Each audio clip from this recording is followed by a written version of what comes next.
Welcome to where the furniture isn't always the best, but them views, they are amazing. Welcome, ladies and gentlemen, to the 13th floor, where the furniture isn't always the best, but the views are amazing. I am Coach K on this special inaugural edition of From the Break Room. Basically, the concept is that we're still on the 13th floor, but it's just me without the fellas.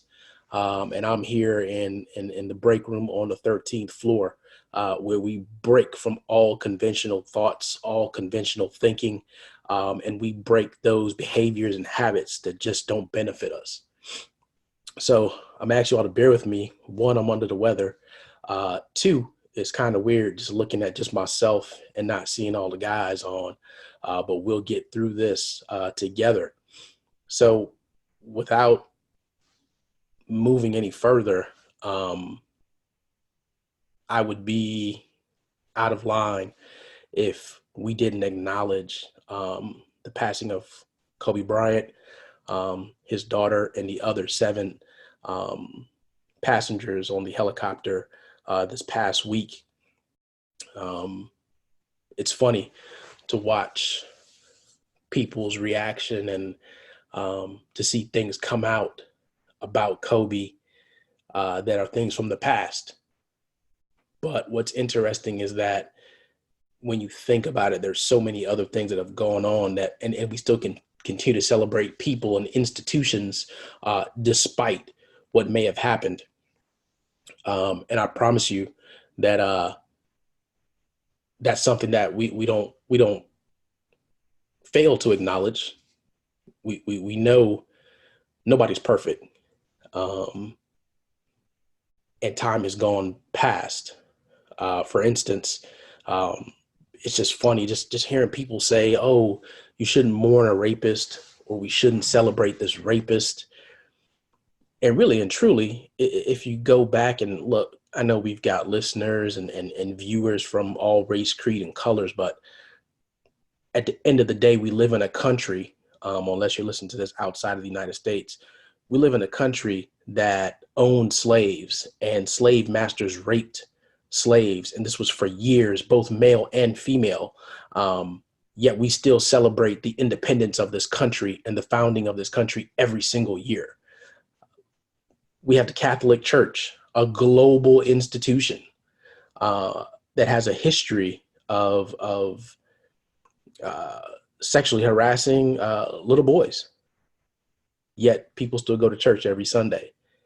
So I would challenge people that can't seem to focus on the positive of this man's life and the body of work that he left behind. And it's so fitting that we talk about that body of work, because at this time of year, today you're listening to this, it's probably January 31st. We're a month in for all the resolutions and the assertions and the affirmations that everybody made coming into this year. And with those affirmations and those resolutions, it's funny, I was reading an article on CNN where it said that 44% of the American people will make a resolution this year. But out of that 44%, only 44% of that 44, I like the number 44, no pun intended there. Of that 44, only 44% will be successful in 6 months. Let me say that again. Out of all the people that made a New Year's resolution, only 44% of those people will be successful by June. Wow. And one of the things that you have to, I don't care how you feel about Kobe and what happened, but his work ethic, not just on the court, but even off the court, his work ethic was beyond, and it was an example for others, right? Look at what's happened in the NBA this week. Look at what's happened on other sports teams, places across the world that are recognizing Kobe because he was such an ambassador, right? Not just for the United States, but just an ambassador for sports, an ambassador for commitment and dedication. And what I want to share with you guys today, it's not too late. right? Some of us, we just abandon what it was we said we were going to do after a few weeks, especially after a month. And what I want to challenge you with today, we're going into February, and it's going to be Black History Month. Just had to drop that on there for those that don't know. It will, and we actually have an extra day to celebrate, so we'll get 29 days to celebrate in our short month. But I want to give you 3 tips to help you get back on track with what it was you said you wanted to do this year. Um, the first tip, a lot of us make very big overarching goals, but we don't think about these small goals that feed into that overarching goal, right? We make big overarching goals, but we don't think about the small goals that contribute to that big overarching goal. Let me give an example. A lot of you have made resolutions to go to the gym this year, right? But you don't have any time after work. So that means that you have to go early in the morning, but a lot of you are struggling with getting up early in the morning. A lot of you are struggling with going to bed at an hour that will allow you to wake up early and make it to the gym. This is just one example, right? It could be something else. It could be, let's say, you're going to finally paint that room in your house this year, but you've never painted something before. So you need to do the research to figure out, okay, how do I paint? What's the right brush for me to get? And you need to make those small steps that will give you the momentum to achieve that big overarching goal.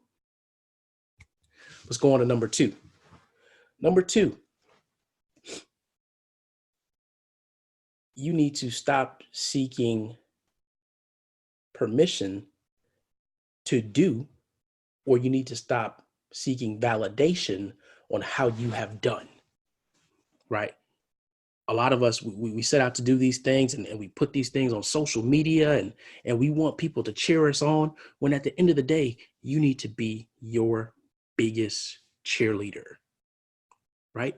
Cheer for yourself. If you have to go get pom-poms and you jump in the air and you shake those pom-poms every time that you've been to the gym, when you get back from the gym, or after you painted that room in the house, or after you made that phone call to that person that you're supposed to keep in touch with more this year, then shake the pom-poms for yourself.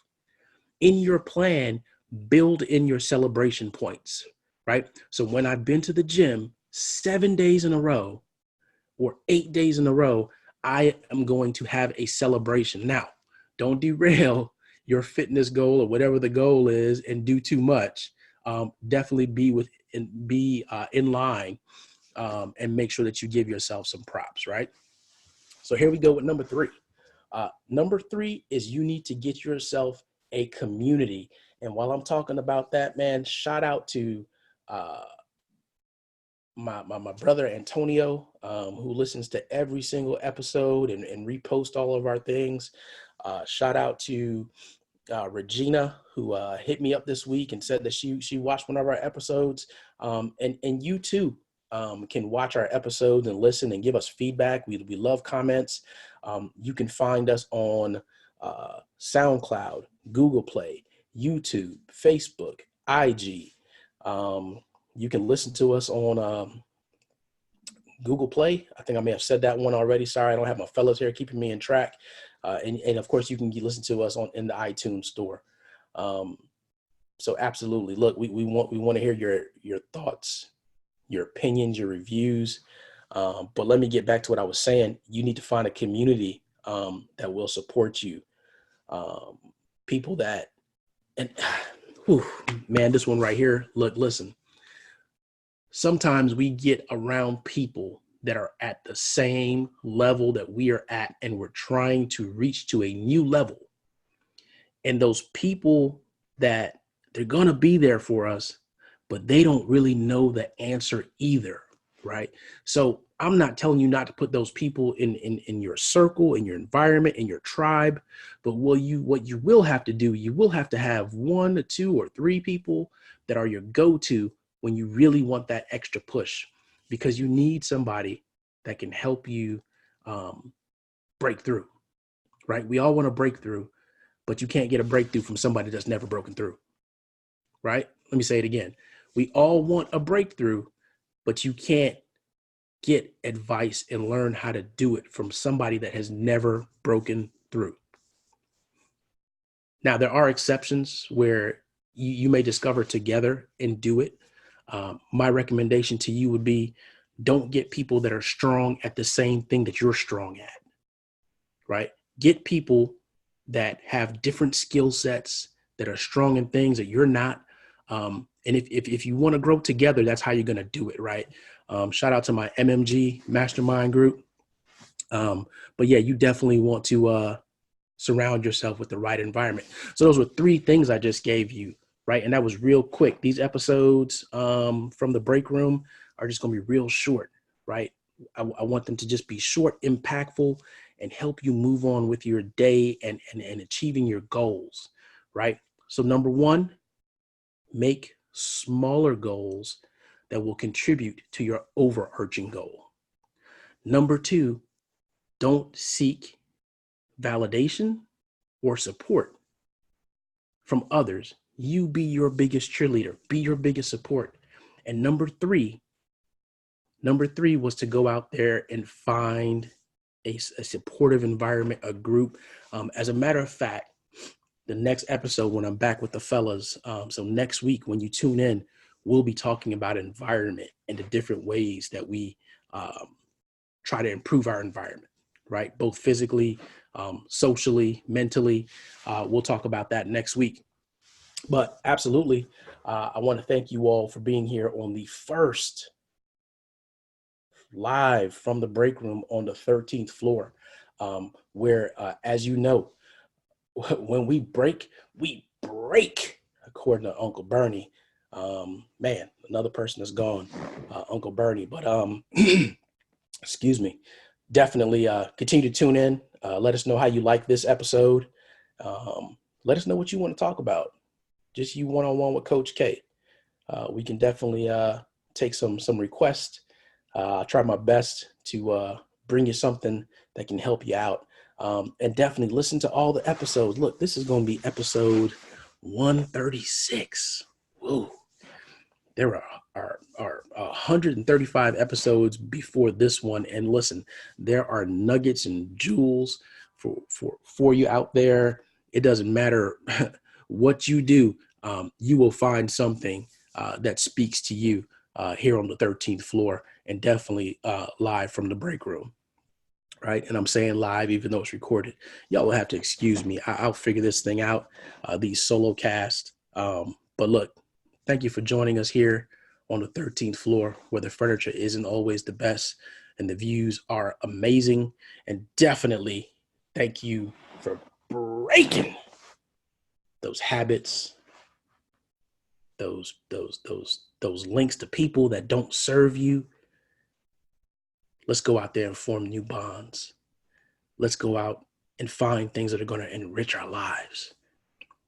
And absolutely, if you didn't learn anything else from Kobe Bryant, man, cherish every single day and every relationship, because you never know when it's going to be over. I'm Coach K. Peace. Welcome to where the furniture isn't always the best, but them views, they are amazing. It's the 13th floor, y'all.